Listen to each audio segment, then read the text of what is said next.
This is Richard Tapia for Voice of Jones County podcast, and I have the pleasure today of interviewing our local rep who's been in this area for, 29 years? uh, 27 in the 27. legislature. Okay. Um, could you tell me a little bit about yourself, your background, where you came from originally? Well, it's kind of an interesting story. My great great grandfather was a Presbyterian preacher. His name was Reverend James McKean, and he was a preacher out in Pennsylvania. And back in 1854, he got a call to be a missionary to Iowa, and he I was called to come to Iowa. yeah to be a missionary. Wow. That was back in the 1850s when it was still frontier, Yeah. and he was assigned to come and be the minister at churches in Scotch Grove here in Jones County. Wow. And so he came here in 1854, and he and his wife had 6 sons and 1 daughter. And their son, John, who was my great-grandfather, was a state senator and state representative for Jones County back in the 1860s and 1870s. And he, in fact, introduced the legislation to have the reformatory or penitentiary built here in Anamosa. And then his son, who was my grandfather, was born in Scotch Grove. And they lost their farm during one of the farm crises that occurred, and the family moved east, which is where I was raised in New York State. And as a teenager, my folks thought it would be good for me to see where our roots were. So I came out here when I was 15, 16, and worked on farms here in Jones County, and loved it.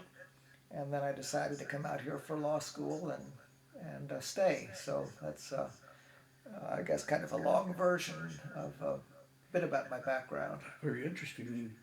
Uh, with those kinds of roots and history, I guess I would think that it kind of lends itself to that feeling there's a certain responsibility to try to make life better for people in the county. Well, I think that's what public service should be all about. And I've certainly tried to do that in my own small way to contribute. And your roots in the community go also. We go to the similar same church. Correct. You're not Presbyterian, I take it. Well, my background was, however, there are no Presbyterian churches here in Anamosa, and I think the Congregational Church is very similar. Mm-hmm. Philosophically, you think they're Oh yes. okay. Although it just so happens that this Sunday I've been asked to play piano for the Scotch Grove Presbyterian Church. Really? So So you're not going to be in our church? My wife will be, but I'll be up in Scotch Grove. And for me, it's really a wonderful experience to walk into the church and to think that my great-great-grandfather was preaching in that same church. Yeah. And our son was married in that church. So we have very, very strong ties. To Scotch And, Grove.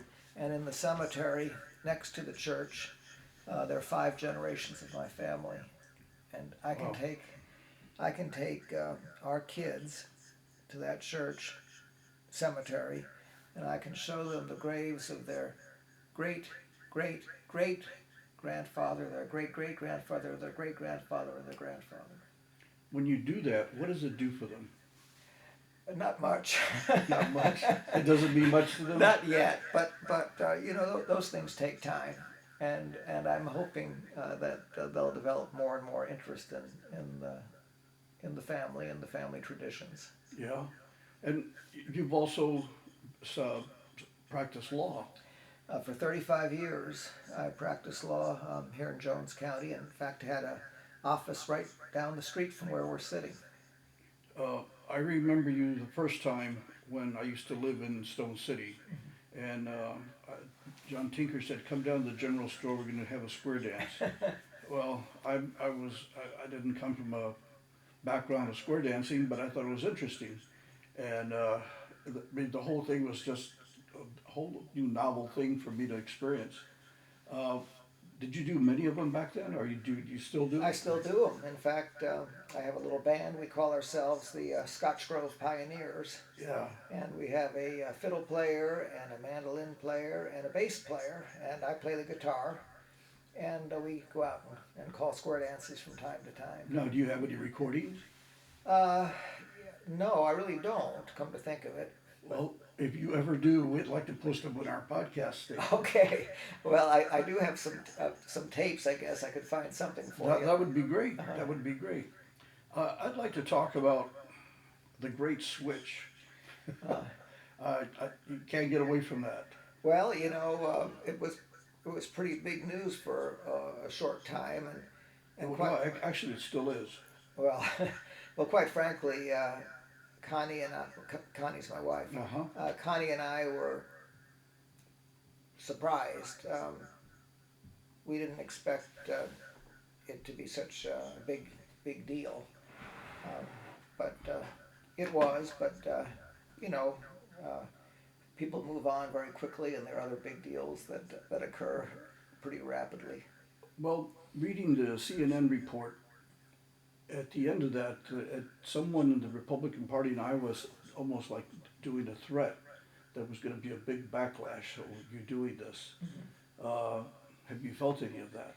I felt a little bit of it. Yes, I fully expected, given how incredibly partisan things have become in this country and state, I expected that there'd be some negative reaction particularly from very fervent, long-time Republicans, and so that was expected.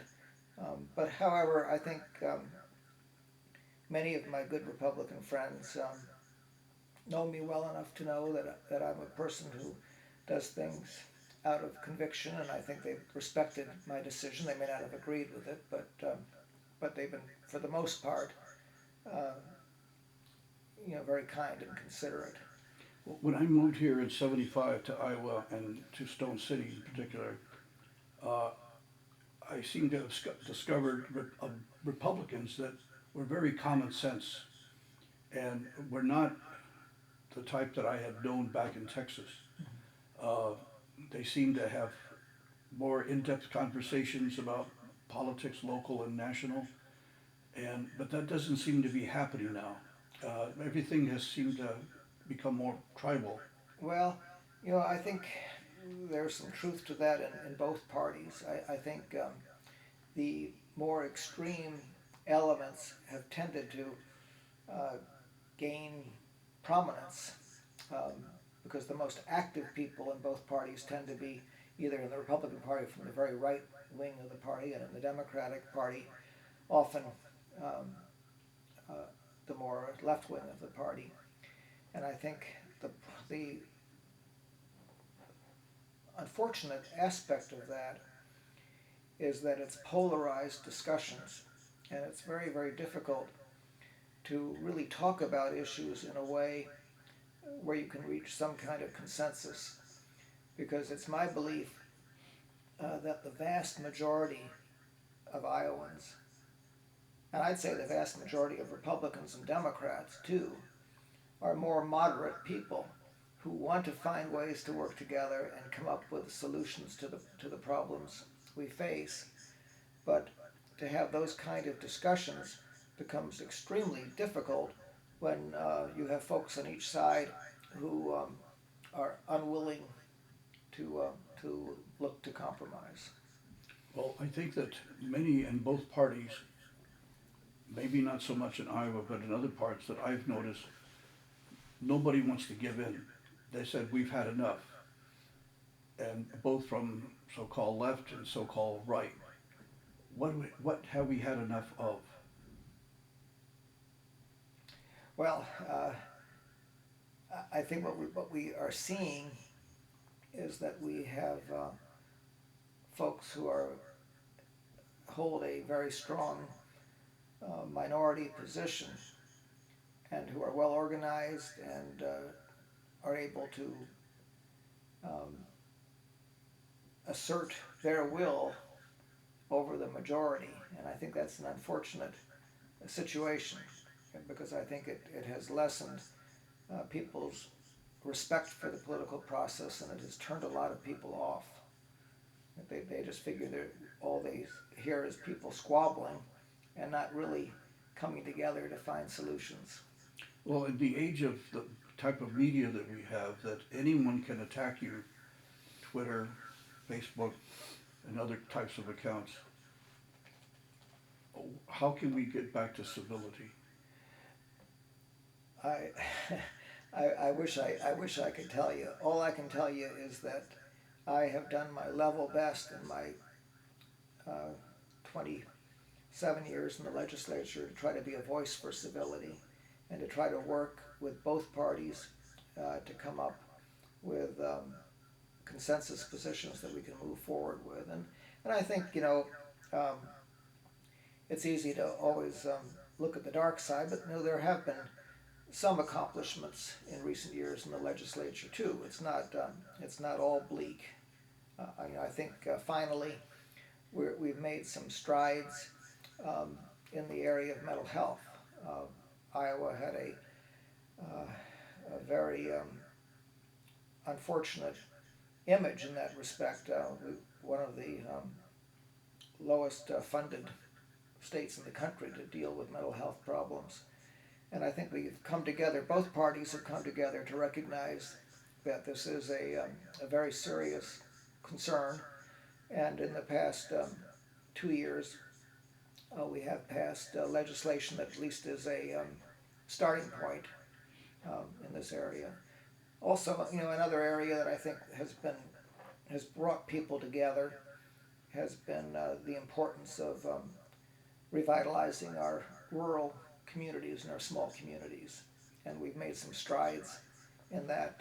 And we just passed a rural empowerment bill this past year with bipartisan support that I think is a strong step in the right direction. So there are some good things that are happening. And that bill, what does that entail? What's going to happen once there's funding for that?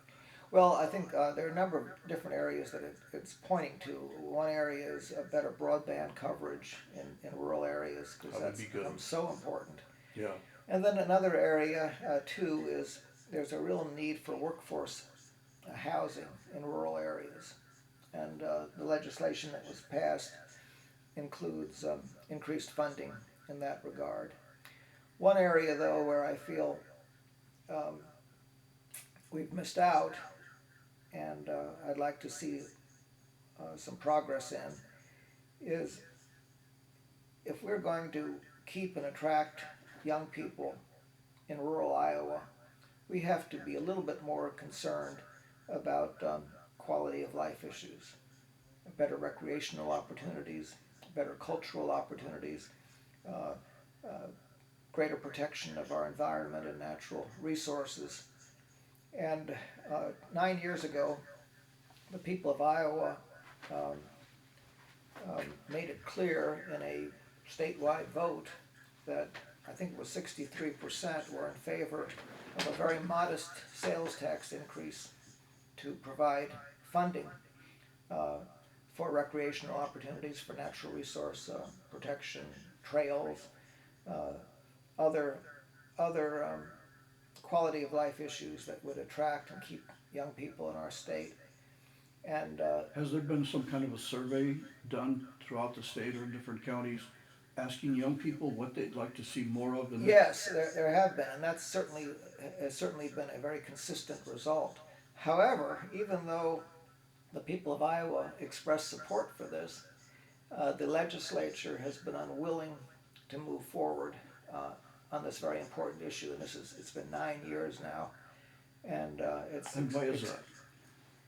Well, I think whenever there's a talk that involves any kind of an increase in taxes, a lot of politicians run for the hills, And I firmly believe that this is one area where the people are far ahead of the politicians, and I think there's strong support for it. And I feel that the support is, the momentum is growing, and I'm hoping that 2019 might be the year that we finally move forward and get behind this very important issue. You know, from the first time I did RAGBRAI back in the 80s, I've been supporting the whole concept of bicycling in Iowa. When I moved here in '75, I thought this was bicycling heaven compared to Texas.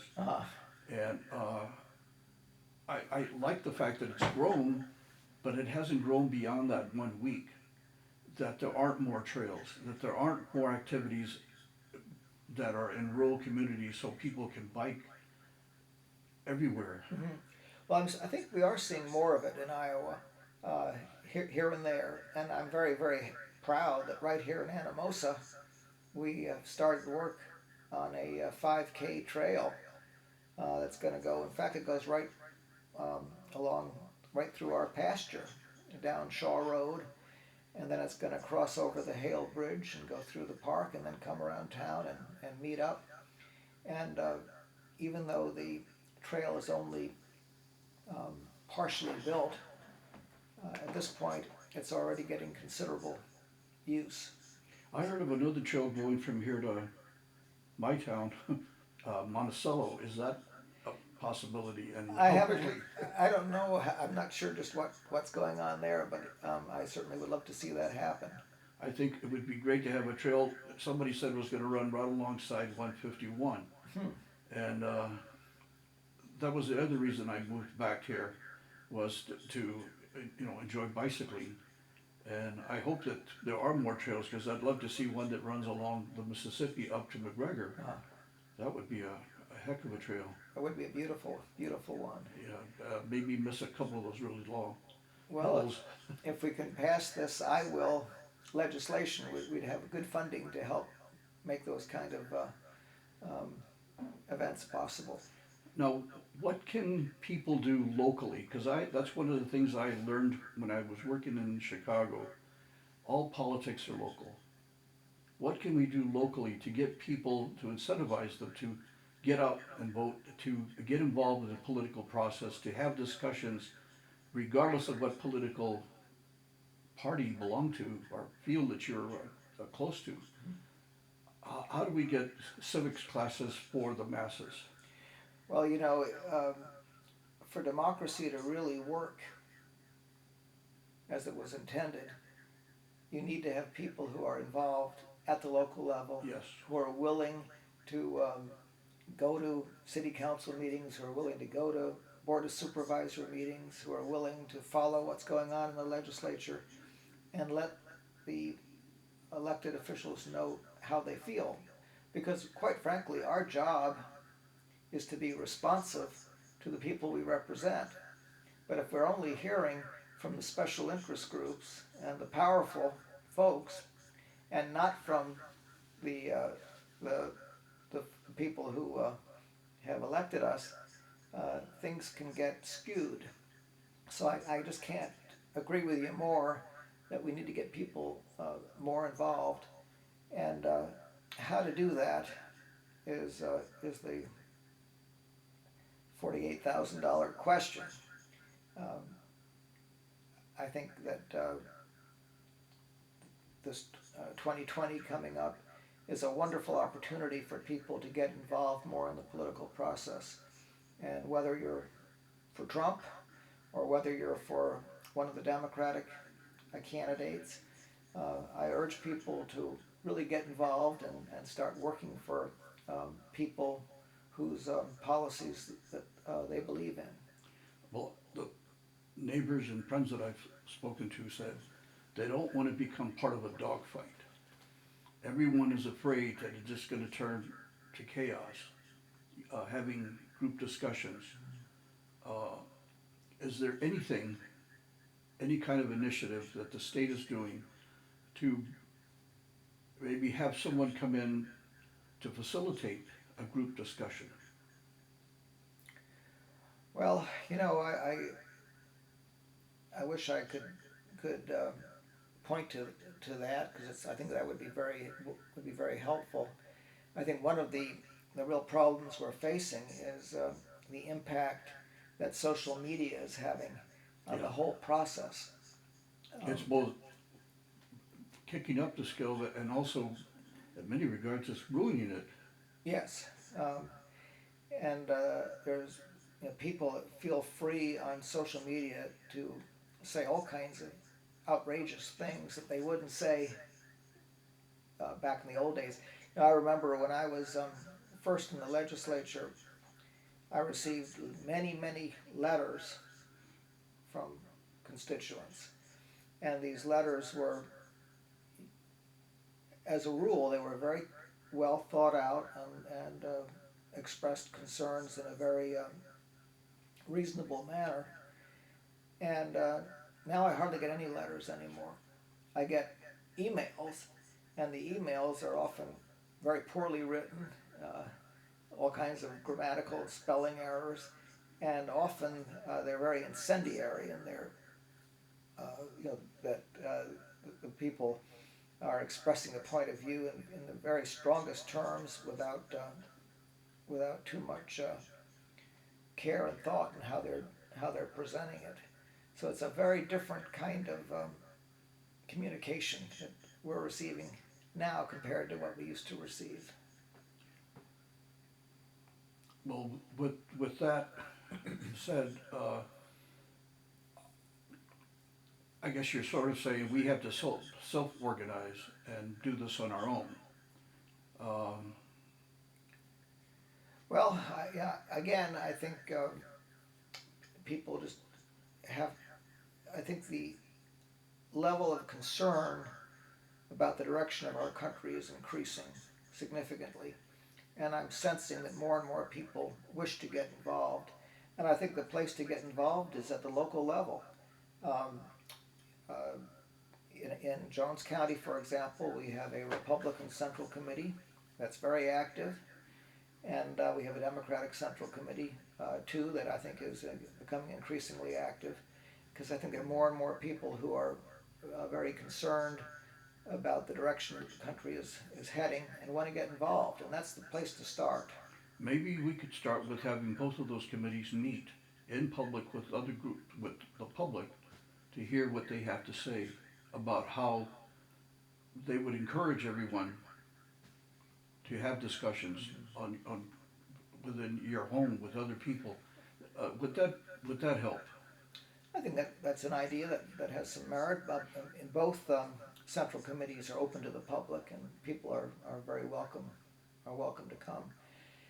Of course, it's always a challenge when people are so busy just making a living these days and getting by that finding the time to get involved in local affairs,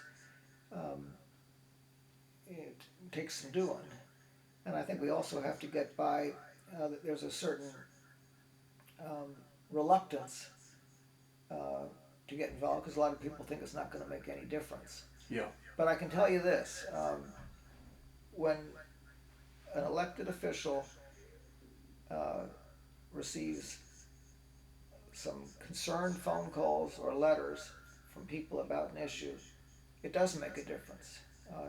I can't overemphasize how important it is. If you have a concern, that you do need to express it to the folks you've elected, because it can make a big difference, and we don't hear enough of that. Locally, what's the most pressing issue and challenge that we have? You mean at the Jones County level or the Jones state County level? I think at the Jones County level, the biggest challenge we have is the importance of revitalizing our small rural communities. And I happen to think that there's no better lifestyle than a rural lifestyle. And it's been a great concern to me to see that in recent years, many of our rural communities have been in decline. And there are a lot of forces that are militating against our small towns. Yep. And I think it's very important for the legislature to really concentrate on what we can do to help improve and revitalize our small towns. And we, luckily, as I mentioned earlier in the program, we have seen some progress in that regard. And right here in Anamosa, we have everything that you could need for good living in this town. You have right downtown. You have all the services you need. It's a hop, skip, and a jump to the hospital and to doctors' offices. The grocery store is right here downtown. Courthouse is right here. We have great recreational opportunities right at our doorstep. We have museums. We have the Starlighters. We have so much to be that's good and positive about our town. We need to be promoting that and being positive about it. And I think Anamosa has the reputation of being kind of the cultural, recreational capital of Jones County. And I think if we could really start projecting that image, we could start finding different small businesses that could be part of that effort and kind of bring Main Street alive again. So what do you think they could do to start bringing in new business? I think because Main Street, a lot of empty buildings. Yeah, there are a lot of empty buildings, and I think again, the thought I have about Anamosa being kind of the cultural recreational center of Jones County. I think if we could start projecting that image, we could start determining what kind of small businesses could be a part of that kind of an effort. I understand that there's talk about a brewery moving into downtown, which I think would be great. And I think there are other small businesses along those lines that could be part of a kind of a renaissance of downtown Anamosa. I'm going to throw a rock through the window here, but my friends here at Twisted Pear said they've been trying to work with the city and the county for a long time, and they've never gotten that much cooperation. And they're sort of happy to be moving on. And it's kind of sad because they invested a lot of money in this building. And if other people start moving in and start renovating their building like these guys did, how do we get the city and business owners to come work together? Well, we have a good new economic development director here in town. Have you met Derek Lumsden? No. And I think he's very interested in trying to help bring people together and help different business owners have access to the various programs and grants that are available to help encourage small business development. So I think there's some efforts underway, and I do think that our county board of supervisors is very concerned about trying to promote economic development in our smaller communities. So I think there are efforts out there. Okay. And they could probably benefit from greater organization, but at least the seeds are there. When we work on these initiatives, they're done as individual towns. Would it be helpful if we try to help all the towns, at least the two main large ones like Monticello and Anamosa, to both develop their downtown areas, since this is a county-wide? Well, actually, this Mr. Lumsden I mentioned, it's for all of Jones County, and he's working with Monticello and he's working with Anamosa. I know he's been very involved in Wyoming and Oxford Junction recently, and some good things are happening in these communities. I was very excited to be part of the effort in Wyoming to bring a telepharmacy to that town, so that particularly the older people in Wyoming don't have to travel out of their community to get their pharmaceutical supplies. That's great. So there's some good things happening. Well, I've passed my 30 minutes, but I've enjoyed this, and I'm hoping we can do it again. Well, I've enjoyed it too, and I'd be glad to come back. But Maybe I'll bring the Scotch Grove Pioneers and we'll play a few songs for you. That would be great. And I'd have a better camera than what we have now to record. But I really would like to push the idea of getting both political parties together to sort of incentivize everybody in the county to start the process of conversations. And what are the real needs, both locally, in the state, and nationally, that the people feel that are needed? Well, that's where it starts. I'd like to see it too. Okay, thank you. Great, thank you.